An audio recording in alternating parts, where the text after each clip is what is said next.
The Long Walk is due for release later this month. I saw it last night at an advanced screening. This is a film I was looking forward to seeing. It's a film I enjoyed and will watch again.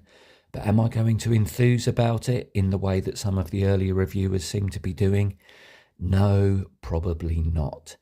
Adapted from one of Stephen King's first short stories, we have a desperate America, timeline unclear, where one boy is selected from each state to join the Long Walk, with untold riches awaiting the sole winner.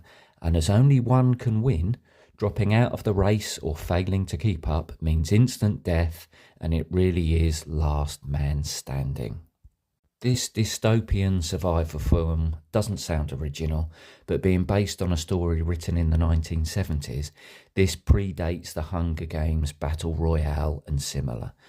But with the basic premise of just walking and a fairly short and reasonable runtime, we don't get the complicated world building and character development that some viewers may want.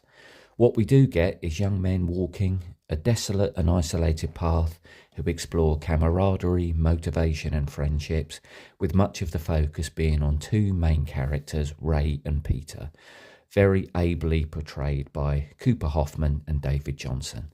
There are, of course, other characters, but with this simple premise, we don't really get to know them very well, although we do see them die brutally in most examples. Considering this is a film that largely just shows people walking, it does do a decent job at keeping you engaged, and whilst you may guess a few of the twists and turns, it did somewhat keep me guessing and waiting right until the very end, which does wrap up in a satisfying and suitable manner, although I do understand that it is different to the way the book finishes. Early reviews appear to be super positive, and whilst I said I will watch this again, I'm not going to be quite as enthusiastic about it.